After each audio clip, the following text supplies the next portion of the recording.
안녕하십니까. 일요일 밤 여수 MBC 뉴스데스크입니다. 광주 전남 행정통합특별법안을 제출하기 전 최종 검토를 위한 지역 정치권 간담회가 오늘 광주에서 열렸습니다.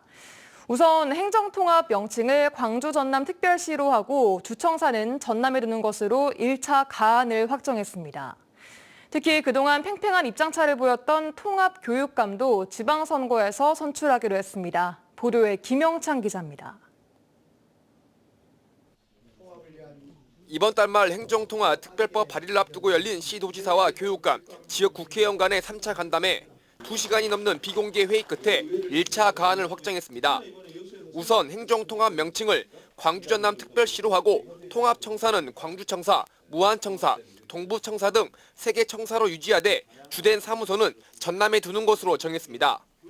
가안으로 특별시의 명칭은 광주 전남 특별시로 한다. 청사는 광주청사, 무안청사, 동부청사 등 3청사를 균형 있게 유지하되 주된 사무소는 전남으로 한다.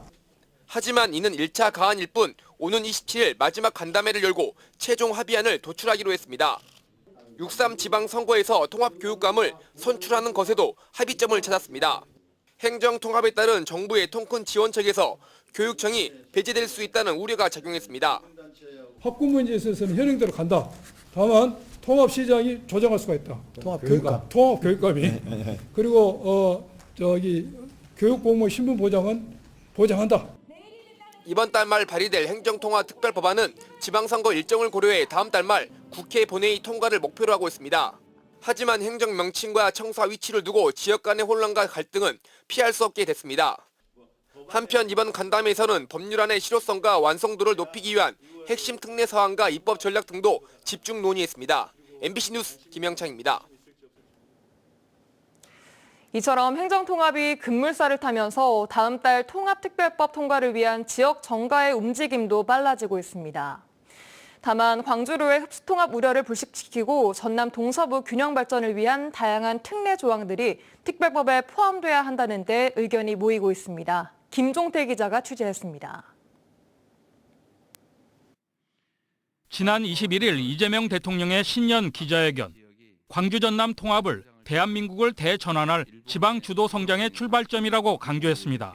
광주 전남 행정 통합을 위해 지금이 골든 타임이라는데 지역 국회의원들이 동감하는 이유입니다. 이재명 정부가 그냥 듬뿍 준다고 할 때 이걸 받아서 우리 광주 전남이 새롭게 미래를 설계하고 또 밑받침을 닦는 그런 계기로 삼아야 된다고 생각을 합니다.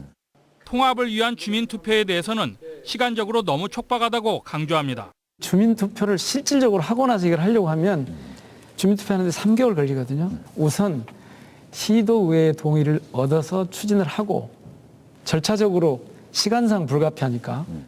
하지만 지역시군 주민공청회에서 지역민들은 자신들의 삶에 와닿는 통합 효과에 기대감이 높습니다. 통합 과정에서 지역민들에게 이 부분에 대한 충분한 설명이 필요하다는데 의견이 모아지고 있습니다. 행정체제 내에서 위상이 올라가는 것뿐만 아니라 질적으로, 그러니까 시민들의 삶이 통합의 효과로 개선되는 그런 게 있어야 되고.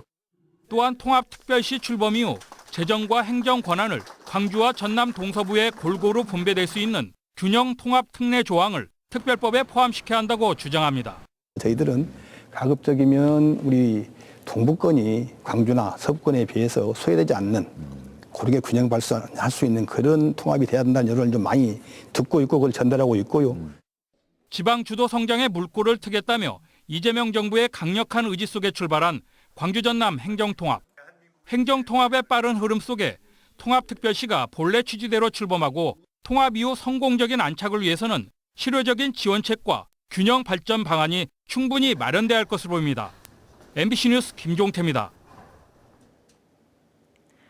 더불어민주당이 광주 전남 행정통합특별법을 신속하게 발의하겠다고 다시 강조했습니다. 조승래 민주당 사무총장은 오늘 국회에서 기자간담회를 열고 대전 충남특별법은 행정안전부와 막바지 협의를 마쳐 다음 주 발의될 것이라며 광주 전남도 다음 주 중에 특별법이 발의될 수 있도록 준비하고 있다고 밝혔습니다. 조 사무총장은 행정통합으로 대한민국이 5극 3특이라는 경쟁력 있는 질서와 구조로 재편되면 지역 주도 성장 모멘텀의 변화의 계기가 될 것이라고 덧붙였습니다. 행정통합으로 6.3 지방선거에서 통합단체장 선출이 예고된 가운데 광역단체장 예비후보 등록도 본격화합니다. 광주 전남 선거관리위원회는 다음 달 3일부터 광역단체장과 교육감 선거 예비후보 등록이 시작돼 문자 발송 등 제한된 선거운동이 가능해진다고 밝혔습니다. 다만 특별법 개정안 시행 전까지는 통합단체장 선출을 준비하더라도 광주 또는 전남 가운데 한 곳의 선거구만 선택해야 해 혼선이 불가피할 전망입니다. 다음 뉴스입니다. 민주당과 조국혁신당의 합당 제안을 두고 전남 동부 지역 국회의원들의 입장이 엇갈리고 있습니다. 민주당 김문수, 문금주 조계원 의원은 절차적 정당성 없는 독단적 합당 추진에 반대하며 중도층 이탈 등 우려되고 있는 점이 적지 않다고 주장했습니다. 반면 권양엽 의원은 합당 여부나 방식, 조건 등에 대해 공개적으로 토론을 하고 당원 투표를 통해 결정하면 된다며 합당 제안이 시기적으로 적절했다고 평가했습니다. 한편 주철현 의원은 합당과 관련해 당원들의 의견을 수렴하고 있다고 밝혔습니다. 순천시장 선거 출마 예정자들이 잇따라 출판 기념회를 열고 자신들의 포부를 밝혔습니다. 서동욱 도의원은 어제 출판 기념회에서 24년간 공직 생활을 하며 계속 성장할 수 있었던 것은 시민들의 응원 덕분이라며 순천에 대한 진심을 통해 시민들의 마음을 얻겠다고 밝혔습니다. 같은 날 출판 기념회를 연 이성수 진보당 전남도당 위원장은 지역 경제의 모세 혈관인 골목 상권을 살리기 위해 법과 제도를 정비해야 한다며 순천은행 설립을 제안했습니다. 허석 전 순천시장도 오늘 출판 기념회 자리에서 민선 7기 순천시장을 맡을 당시 코로나19라는 어려운 상황에서도 자신을 믿어준 시민들께 감사드린다며 함께 순천의 새로운 미래를 열어가자고 밝혔습니다.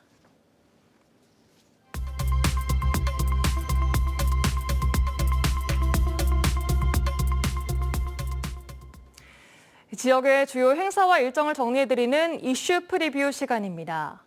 1월 마지막 주에는 동부권에서도 광주 전남 행정통합에 대한 공청회가 시작되고 지방선거 입지자들의 출마 선언 그리고 출판 기념회도 잇따라 열립니다. 문영철 기자입니다. 지역의 최대 현안인 행정통합과 관련해 동부권에서도 주민 공청회가 열립니다. 여수는 오는 27일 오후 1시 반부터, 광양은 오후 4시 반부터 진행됩니다. 이에 맞춰 여수 순천 광양 상공회의소는 공동 기자회견을 열고 행정통합과 관련한 경제계의 요구사항 등을 밝힐 계획입니다. 이어 오는 30일 여수에서는 국회의원과 지자체 등이 공동으로 시민들의 의견을 수렴하는 토론회를 열 예정입니다. 지방선거를 앞두고 입지자들의 행보도 본격화하고 있습니다. 오는 27일엔 손은모 변호사가 기자회견을 열고 순천시장 선거 출마를 공식화합니다. 이어 주말에는 김대중 교육감과 김혜룡 전 국가교육위원회 특별위원, 서영학 전 청와대 행정관, 오학은 전 순천시장 후보, 정인화 광양시장, 유재동 고흥군 의회 의장, 박준희 전 고흥군 기획실장, 백인숙 여수시 의회 의장의 출판 기념회가 예정돼 있습니다. 여수 석유화학산업과 관련해서는 플랜트 노조 등 노동단체들이 LNG 발전소 건설 공사를 촉구하는 기자회견을 진행하고 이어 29일에는 김성환 기후에너지환경부 장관이 주요 기업들과 탄소 감축과 관련한 간담회를 갖고 현장을 둘러볼 예정입니다. 한편 고흥군 의회는 오는 28일부터, 전라남도 의회는 30일부터 임시회를 열어 올해 업무 계획을 보고받고 주요 안건을 처리합니다. MBC 뉴스 문형철입니다. 출입국 외국인 사무소 청원경찰이 인터넷 개인 방송을 진행하며 후원금을 유도한 정황이 확인돼 논란이 일고 있습니다. 여수 출입국 외국인 사무소 등에 따르면 청원경찰 A씨가 인터넷 방송으로 후원금을 받고 있다는 민원이 제기됐으며 감사원은 출입국 사무소 측에 관련 자료 제출을 요청했습니다. A씨는 여수 밤바다 등을 배경으로 술을 마시는 인터넷 방송을 진행하면서 화면에 계좌번호를 띄워 후원을 유도하기도 했으며 최근 방송을 중단한 것으로 알려졌습니다. 출입국 사무소 측은 A씨에게 공무원법이 적용되는지 등을 검토한 뒤 위법 사항이 확인되면 징계 절차를 진행할 계획입니다. 급유 작업 도중 바다에 기름을 유출한 선박이 해경에 적발됐습니다. 여수 해양경찰서는 지난 23일 오후 1시 반쯤 여수 해상에 벙커CU 10리터를 유출한 4,000톤급 화물선을 적발하고 긴급 방제에 들어갔다고 밝혔습니다. 해경은 해당 화물선이 급유선으로부터 연료를 공급받는 과정에서 공기 순환 통로인 에어벤트로 기름이 흘러 넘친 것으로 파악하고 있습니다. 월요일인 내일 전남 동부 지역은 대체로 흐린 가운데 강추위가 이어지겠습니다. 내일 아침 최저 기온은 영하 4에서 8도까지 떨어지겠고 낮 최고 기온은 영상 4에서 6도로 오늘과 비슷하겠습니다. 또 일부 해안 지역에는 한때 비나 눈이 내릴 것으로 예상됩니다.